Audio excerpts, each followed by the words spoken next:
Alright, I'm here to talk to you today for everybody interested in maybe in doing a 5-liter swap into your Ranger.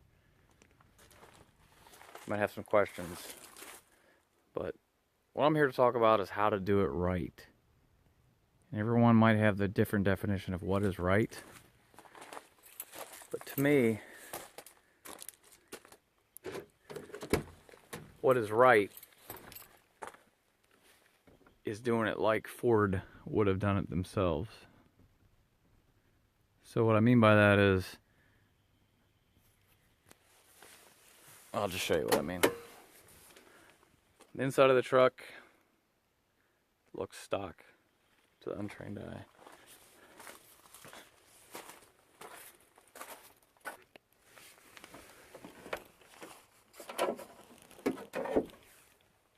Under the hood looks stock, completely factory. So when I say doing it right, I mean there's no carburetor, it's not two-wheel drive, this is an all-wheel drive truck, it's got AC, everything works like it should, etc. This truck's meant to be driven off-road.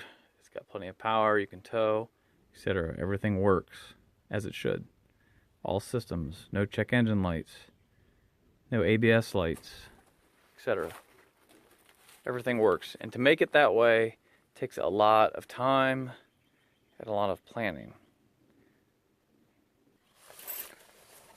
Honestly, swapping a 5-liter into a Ranger, in this case a 95 Ranger, it's pretty easy. The donor engine was out of a 97 Explorer, the drivetrain, which included the engine, transmission, computer. Most of the wiring harnesses are directly plug and play. There's a lot of guides on the internet about that, but they just don't cover little things like your AC, which actually I didn't find to be too hard. Let's fire it up real quick.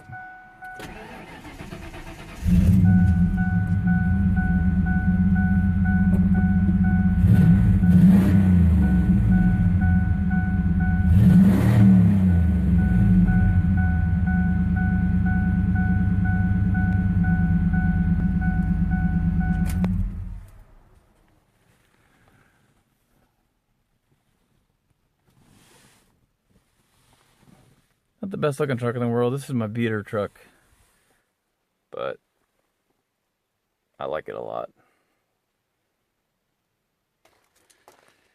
There's only one issue that I run into with this whole project that I still haven't quite worked out.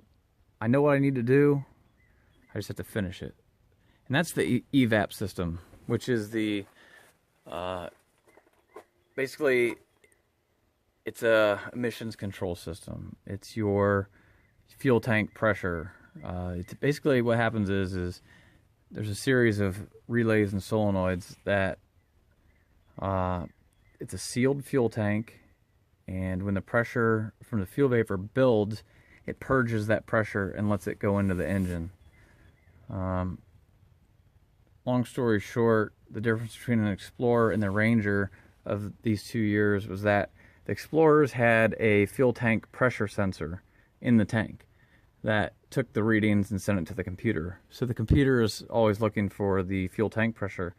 On a 95 Ranger, the Evap system was not that far along, and they didn't have a pressure sensor. They just had a solenoid, a couple solenoids to control.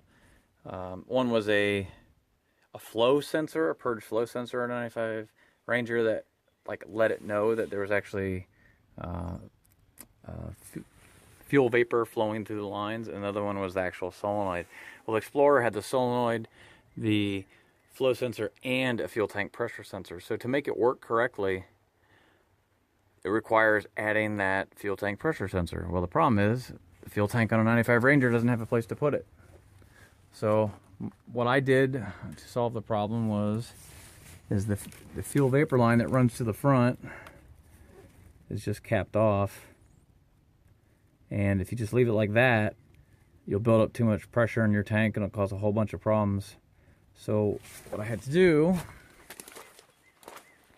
to fix that was I took the factory fuel cap, and around the outside there was a rubber seal. I actually had to take off the rubber seal. So basically this is a vented fuel cap now. Just like any old car, the fuel vapors are allowed to get past it. They won't build up in the tank. So what I need to do is, I got a pinout for the computer. All I really need to do to solve the problem with this vehicle is hook up a fuel tank pressure sensor from an Explorer to the correct wires on the computer. I don't even have to put it in the fuel tank. And the reason why is because I had a custom chip burnt for the truck that timed out the testing for the Evap system. The problem is you'll still have a check engine light the way it is now because it's looking for the sensor. So all of the components of the Evap system from the Explorer are in here. Here's the solenoid that would normally be on the back of the Explorer on the charcoal canister. It's plugged in, and then up under the wheel well here, which you can't really see, but there's the other part of the system that would normally be right there on an Explorer, and it is also plugged in correctly.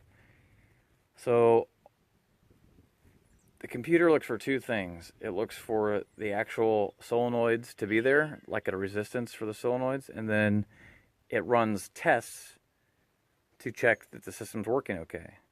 Well, all the custom tuning in the world can only time out those tests. It cannot fool the computer into not looking for the actual sensors themselves. So I talked to a couple of experts that I know who do custom dyno tuning for SCT, and they said you cannot completely turn off the Evap system on this vehicle. They tried everything they could to fix it for me. So I do have one code that shows up for the fuel tank pressure sensor on the computer. So really, if I can just get that sensor hooked up and plumbed in, then everything will be fixed. Now, if you were in an area where you had emissions testing, around here there is no emissions testing. But if you were in an area where there was emissions testing, it would be easy to fix. What you could do is plumb the fuel tank pressure sensor into this vapor line that runs to the front, because this would actually build pressure just like the fuel tank, since it's directly connected to the vent on the top of the fuel tank, and then hook up the rest of the Explorer system the way it's supposed to be. And in theory, that would work, and everything would run correctly. So I guess my point to the whole story is, the best thing you can do if you're going to do a swap to a Ranger is get the whole donor vehicle, get the Explorer, the Mountaineer, whatever you're going to use. That way you have all the parts you might need. It's the little tiny electrical things and the vacuum lines, etc., that you're going to run into if you want to do it right. If you're just going to rip it all apart and throw a carburetor on it, then you're not going to need a lot of this little stuff.